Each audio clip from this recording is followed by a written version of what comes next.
LT, you want to stage that up here or no? You don't have to. Okay. Said it's my security blanket. My would-be. Yes, ma'am. I don't even know how to do that, but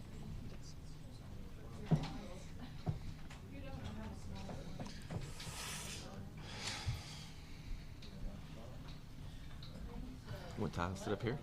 How are you? Okay. Yeah? Another day? Hey, Xavier. Sit up here, man. Front row. You want to talk? Or are you going to do your preamble and then you can kind of... I'll let you do it. You do it. It's more appropriate. When I do up there? Yeah. Okay. Is anybody not white balanced? Oh, me. Okay. 1, 2, check 1, 2. We still got 5 or 6 minutes. Okay. Great. 1 second. Can I get that back up? Oh my God, you guys are so needy today. I mean, it's the same every time. You would think. I don't even need the paper. I know it's me no paper. If I was running a camera, it would be like everything would be blue. It looks like shit. All right, I'm good. Okay.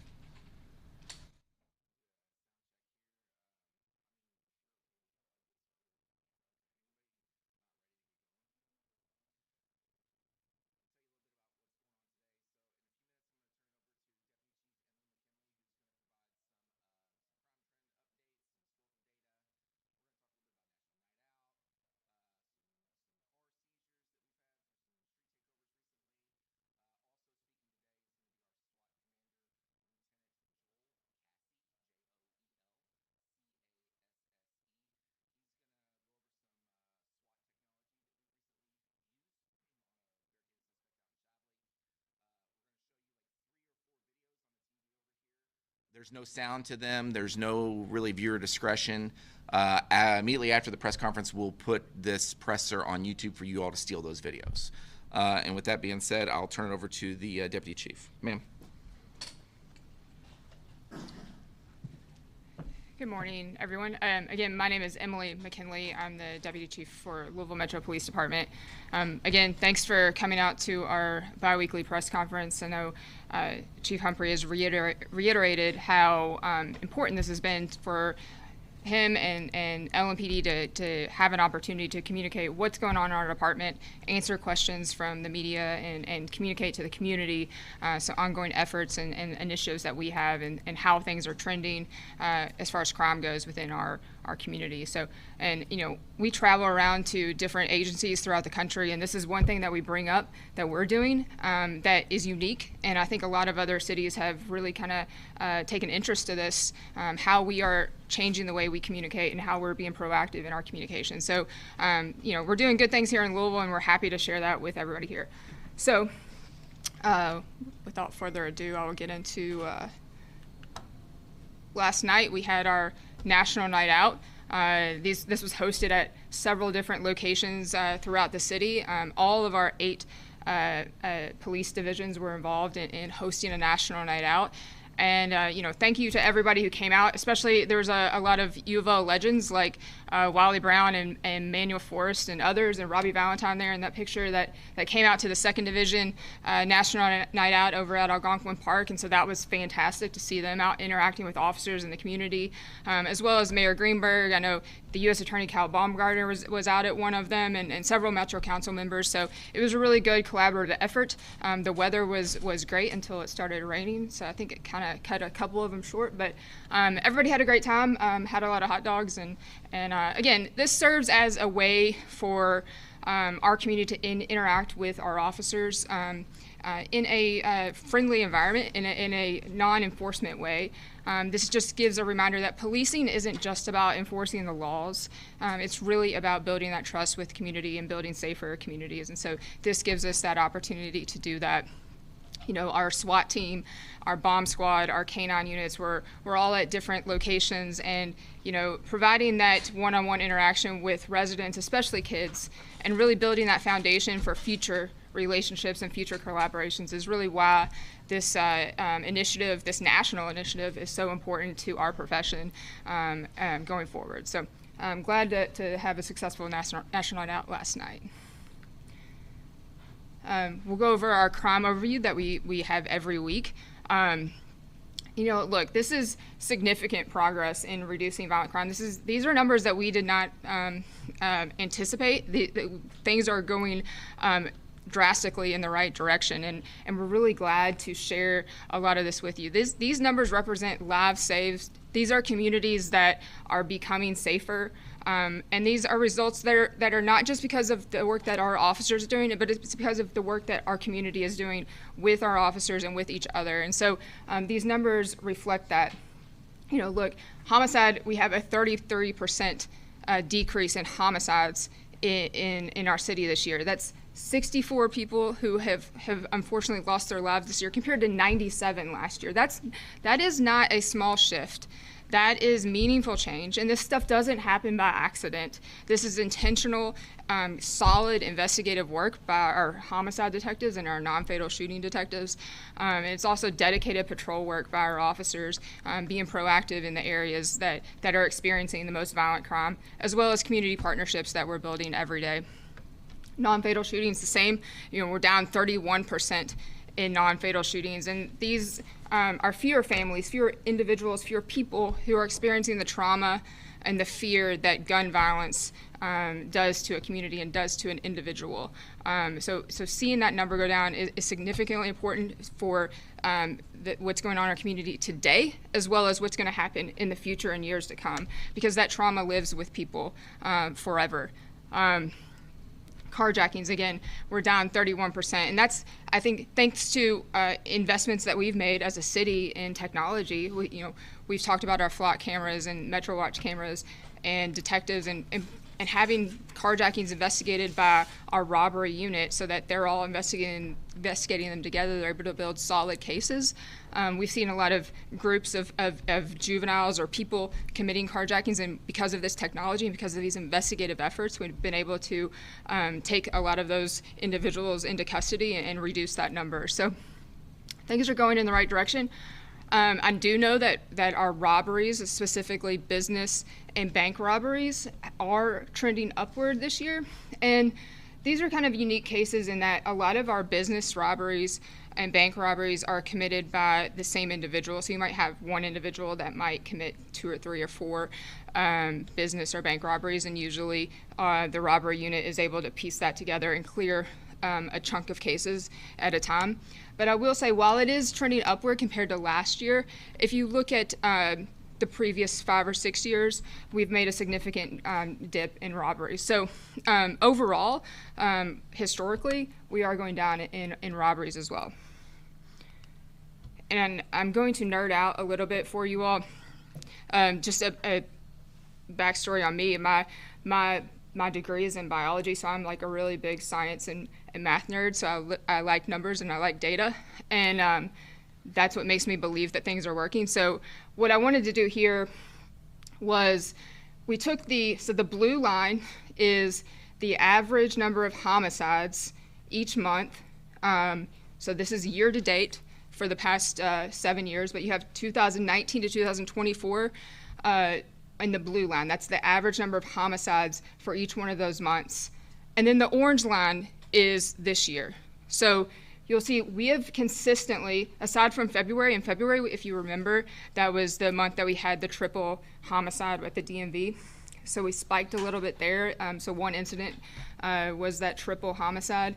But consistently, we've remained below the average number of homicides for the past 6 years. Going forward. And so that's a trend that we want to see continue.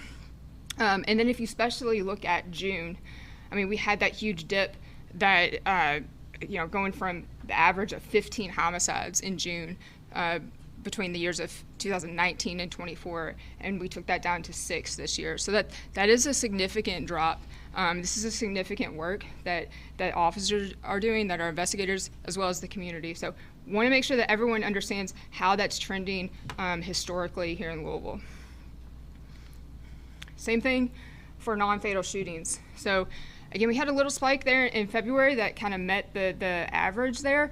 But then we continue to remain below that average baseline over the past 6 or so years. So this is, again, significant progress. I mean, look at July. We had over a nearly 50% decrease from an average of 50 people who were shot in July over the past 6 years to we had 29 this past July. So again, great work here. This again, increased community engagement, increased focus on the right people.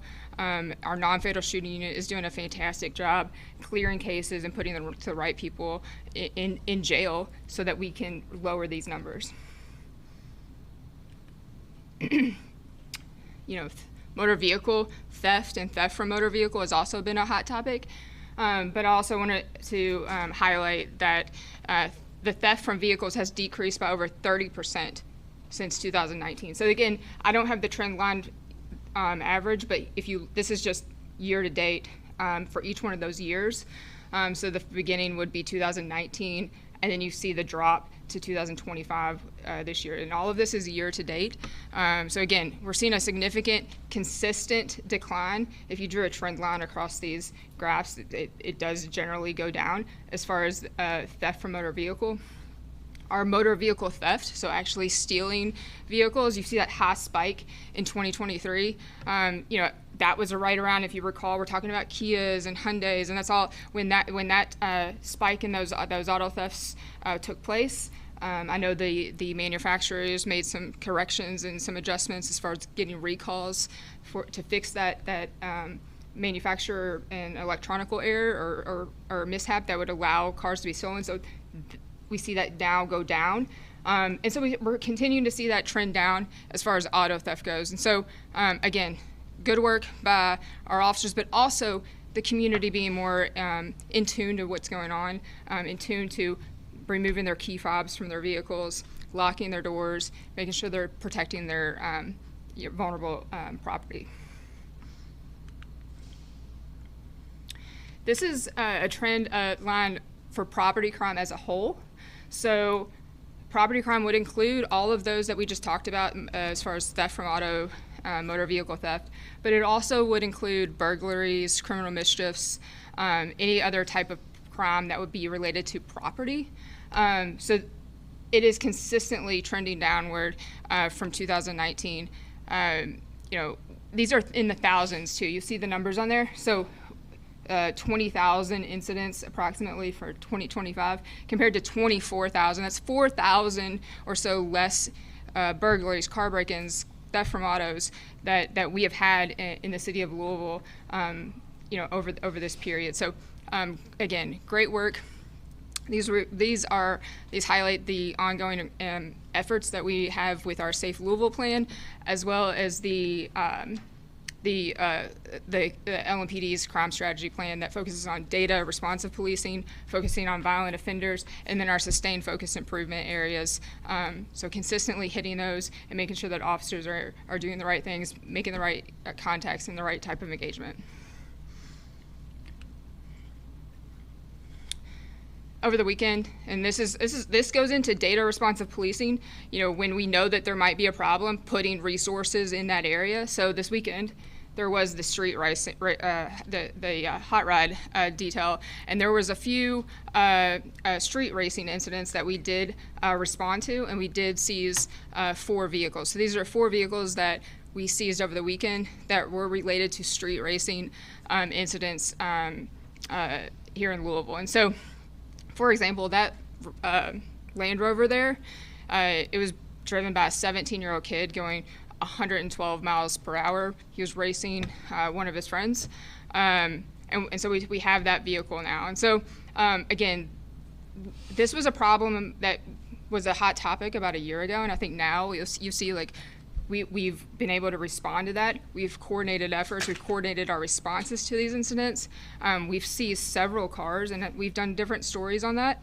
And so this isn't something that we are seeing a huge problem with, but we are consistently responding to it, and we're gonna keep taking cars if people are doing these dangerous acts.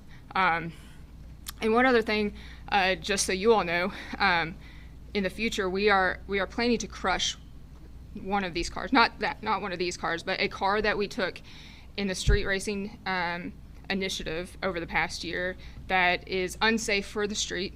It is unsafe to auction off. It is unsafe for us to release to any individual. It is unsafe for us to put into our fleet.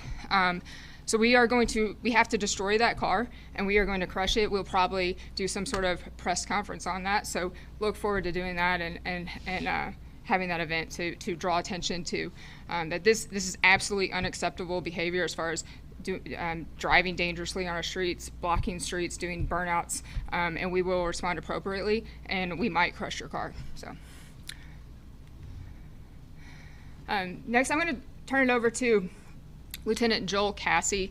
He's with he's the commander of our SWAT team, and he's going to talk about how they use some technology within the SWAT team for safer responses, and how that's really helped, especially on our most recent incident. So, Lieutenant Cassie. Good morning, everybody. Like Deputy Chief said, I'm Lieutenant Joel Cassie with our SWAT team. So I was asked to come here today to talk about some of the technology we've been using, and I was able to highlight actually a recent call out we had on July 25th in the Shively area. Long story short on that, the Jefferson County Sheriff's Office were attempting to serve an arrest warrant on an individual. He had multiple warrants for wanton endangerment first, pretty serious violent charge. While they attempted to serve that, the subject inside pointed what they described as an assault-style rifle at them, and then there was also potentially another female inside of the location. As we arrived on scene, we didn't necessarily know exactly what we had. We started to use our armored vehicles to set up containment to protect the citizens that may be nearby, and also to protect officers. Once we had our armored vehicles in place, we needed to gather intelligence. We were able to use our armored vehicle to actually open up the front door. We have a 12-foot arm on the front of it, able to open up the front door, and from there, we were able to introduce drone technology that we use on the SWAT team. So I'm gonna show you all some videos. This first one's gonna be of us actually flying a drone into the now open front door. So here, this is actually drone footage here that's being flown by one of our SWAT officers. There's our armored vehicle. You can see where we've now opened up that front door, and this is our drone flying in. By utilizing this drone, it's not having to send our guys in there and potentially be in harm's way, and also potentially have to exchange gunfire with somebody who might be in there wanting to do harm to us. So you can see there's some closed doors in that hallway. Drone can't open it. We were able to open up some windows from outside using our armored vehicle, fly the drone out, go back in and clear that room safely with the drone. Also, while you can see this drone flying around, we can see evidence that there's probably a baby that lives here, a small child. There's a car seat. We're able to gather intelligence that says, hey, kids are out of this location. That's not something you have to worry about. It's just the male armed with a rifle and a female.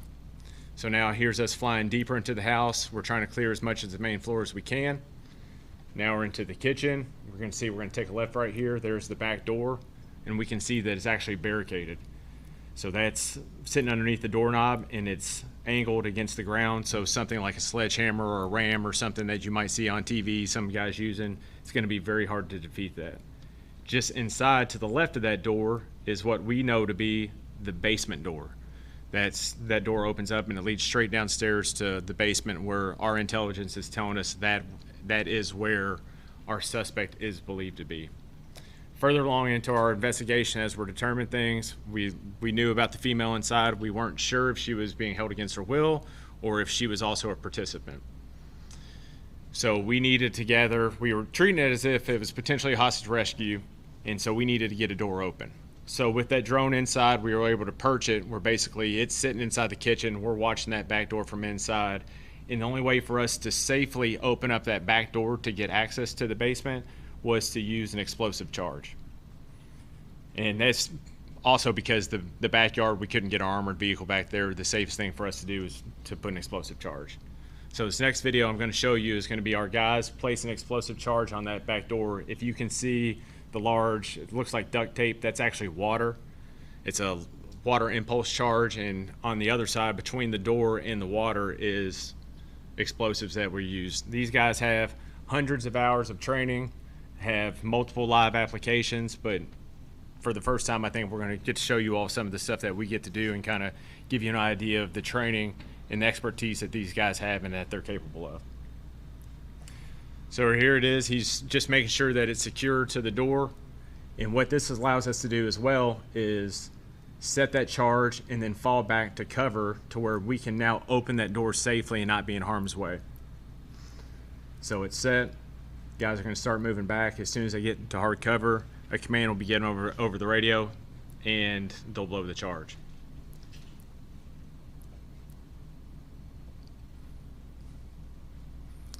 So boom. I don't know if you paid much attention to it, but if you see the storage bins to the right, they kind of shook a little bit, didn't even get knocked over. The bin to the left, no damage to it. The charge did exactly what it was intended to do.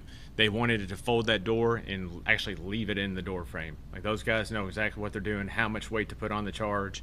And that was with the barricade behind it. They accounted for that and knew the exact amount of weight, which you all probably didn't see in that video. One, there's no sound, and two, it's happening so fast. Is almost simultaneous to us blowing that door, the suspect who was inside at the bottom of those stairs fired 4 or 5 rounds out of that interior door at the guys at the back door. So I'm going to show you another video. This one's slowed down. So this is after the charge is gone, maybe a second after. You know, there's going to be a red thing pop up here in a second. We'll show you exactly where rounds are impacting that door frame. There you go. A round just hit that door frame. That was one of 4 or 5 rounds that were fired. And once again, this is from our drone footage. So our guys are completely out of harm's way because we have a drone up in the air and they're monitoring for us. We don't have to put guys in a position where they have to take fire or return fire based on that. This is going to continue to transition to another video. So once rounds were fired, we kind of already knew what we had. Hey, there's a guy armed there with a rifle.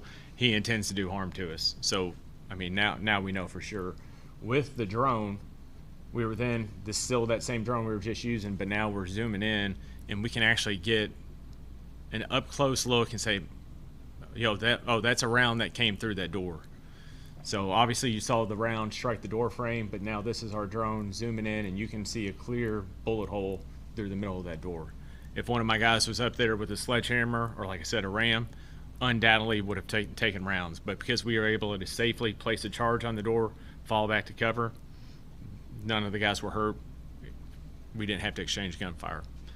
So as the situation developed, we determined that the female inside was potentially helping our suspect, and we still had plans to make hostage rescue if necessary, but ultimately we introduced chemical agent into the basement and got them to peacefully surrender.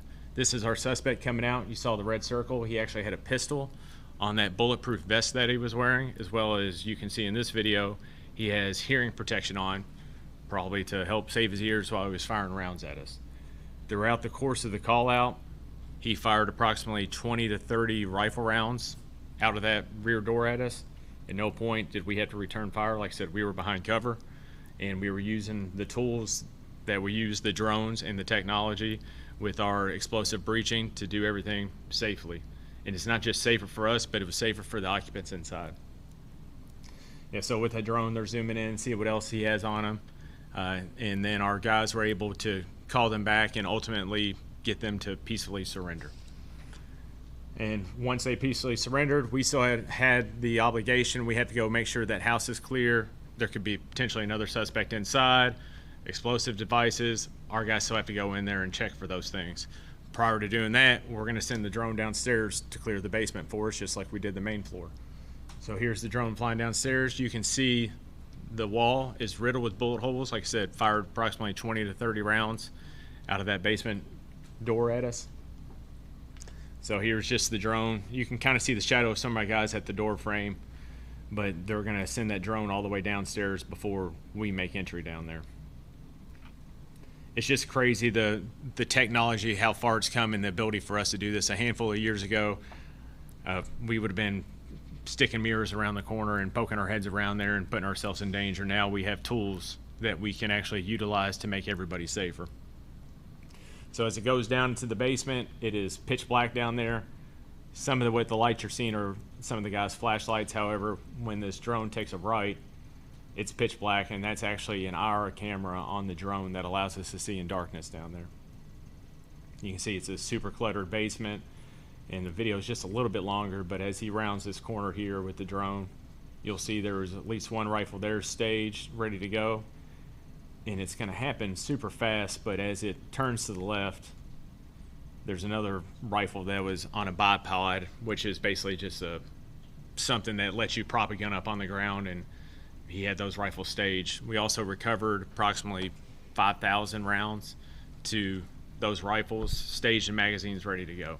So this person was looking to inflict harm on us, on who knows who else. But because of our technology, because of the tools we're able to use, we were able to end that peacefully as we could. And I just want to say I appreciate y'all allowing me to come and talk a little bit and show you what we're capable of and some of the stuff that we're doing out here, even though y'all might not know we're out there, that we're out here trying to take care of the city, and it's because we care about it. And I appreciate it. You good?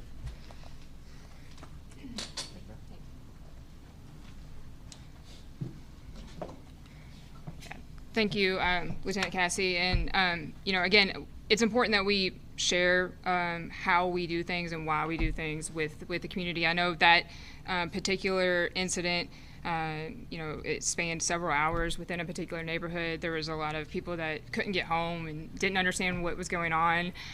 We were trying to explain why we were out there, and I know it kind of inconvenienced a lot of people. Again, thanks for all of them understanding, and there weren't any issues with that. But again, this is why we do the things we do, why they take the time to keep everybody safe, and some of the tools that they're doing to make sure that this ends safely, not just for the officers, but for the suspects involved as well, and then as well as the neighborhood and the community. So again, fantastic work by the SWAT team, and really glad that we have the technology and the tools that we are fortunate enough to have here in Louisville. One last thing, and I'll open up for questions, but we are all, well, I guess our kids are all going back to school this week and next week. So I know JCPS starts this week, and then the Catholic schools, I think, start next week for the most part. But again, just a reminder for everybody, and as a reminder for myself too, as I talk about this, just be patient, allow for extra time, get up early, leave a little bit early, follow traffic guards' directions. They're going to be out there at schools, so make sure that we're listening and following traffic guards. Stay alert during these hours, watch your speed, slow down, make sure that you heed to those school zones. So our officers will be out there enforcing school zone traffic laws, so make sure, and I know those tickets are pretty expensive, so make sure we are heeding to school zone speed limits, especially during those hours. Watch for kids, watch for pedestrians. When you see people out there directing traffic, please make sure that we're slowing down. So that's our message for that.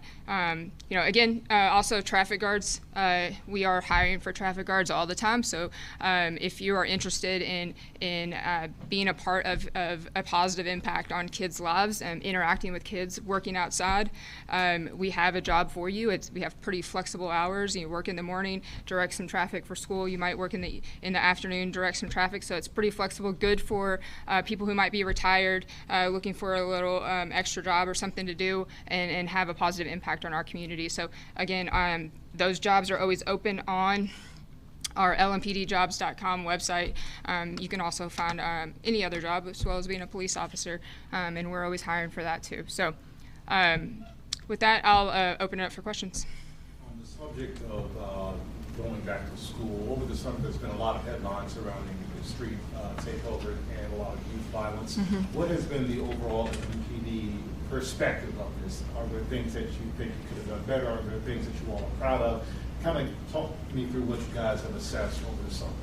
Yeah, so the question is about youth violence and going back to school, and how are we assessing the summer youth violence, and then how are we going into school, and what are we doing to prepare for that, or if there's any issues there. Again, any violence is unacceptable, and youth violence is especially heartbreaking and unacceptable to see. We have seen some youth violence throughout the summer. We've talked about that pretty extensively, and the need for kids to have positive role models in their lives. And I think going back to school will help that. We need teachers and school administrators, and JCPS also has a police department now, and we work very closely with them as far as collaborating and exchanging information, especially when we think there might be some conflicts between students. So I hope that those partnerships, those kids being exposed to positive role models in the school, having some sort of structure and discipline back in their daily lives, as well as our collaboration with JCPS, I think hopefully we'll see youth violence trend downward. And then as a follow-up to that, are there any things or takeaways that you plan to implement for the next summer? And so the next question was, are there any takeaways or things that we plan to implement for next summer? Proactive policing as well as increased community engagement is something that I think we always need to increase. We will always work towards improving that, but I think we'll continue to work with the city in establishing summer programs for kids and collaborating on different ideas that other community members might have to address youth violence next year. A lot has been said this past summer about the need for more parental supervision. With kids going back to school and having that supervision for multiple hours in the day, traditionally, what impact does that have on crime? So the question was about parental supervision and the need for more of that, and then how does the kids going back to school, how does that impact crime?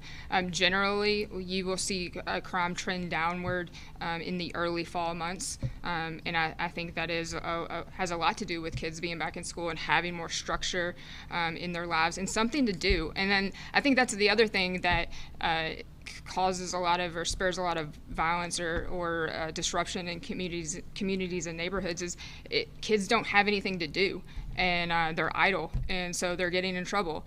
Now we can get back to school, we can have activities, sports are back in session, and so that gives kids something to do, something to keep their mind off of things that they don't need to think about.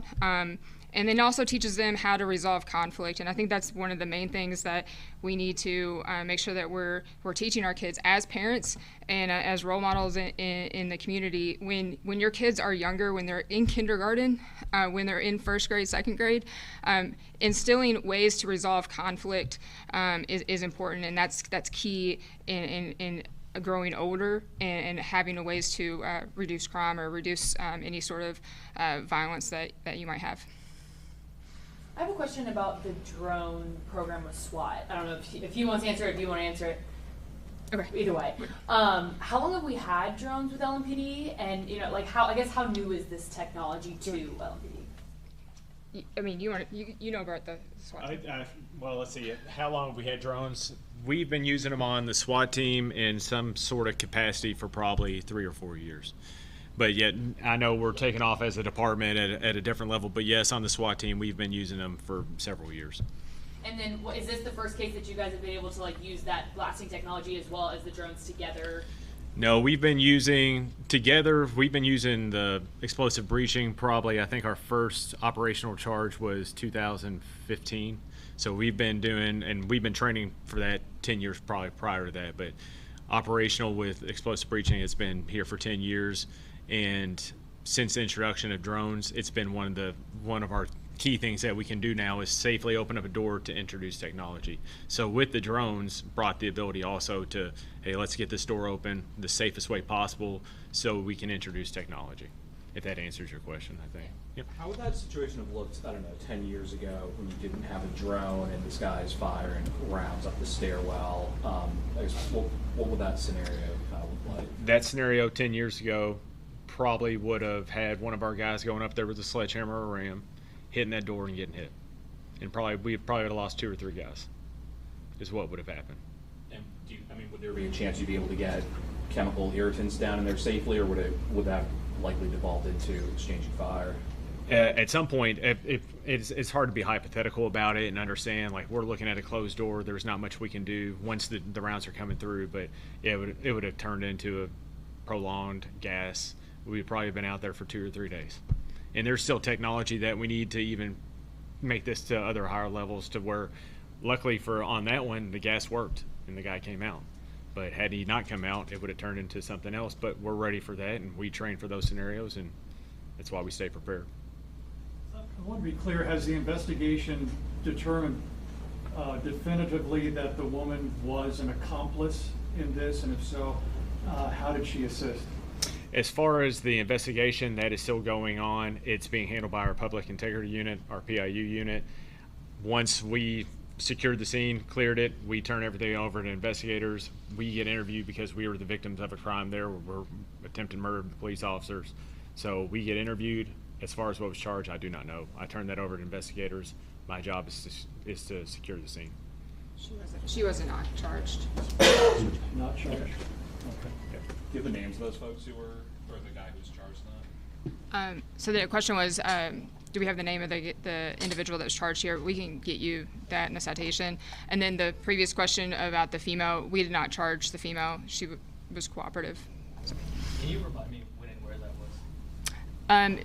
What was the date again? July 25th, and it was in Shavli, and we can get you the street address. Yeah. Mm-hmm. What particular chemical agent was used to flush them out?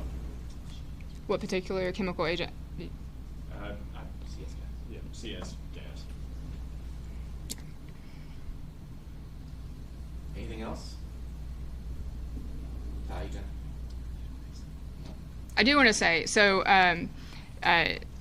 talking about going back to school and the importance of positive role models on kids. So the end of last school year, so this was around the end of May, we get this email that came in. It came in on a Sunday night, late Sunday night, and it was from Ty Xavier Rowan, and I don't know who that is, and so I opened it up, and it was this long email about this kid. He was a student at Male High School, and he wanted to meet the chief and the command staff, and so and he asked for us to come out. He wanted to get a picture with everybody, and it was kind of his dream to get this picture. And so the next morning, it was Monday, and so I said, let's go to Male High School. And so we went to Male High School, just kind of cold knocked on the door, and met up with Ty Xavier, and ever since then we've kind of stayed in touch. And so he asked to come to one of the bi-weeklies, and so that's why Ty Xavier is here today. So he's going to be a sophomore at Male, so we wish him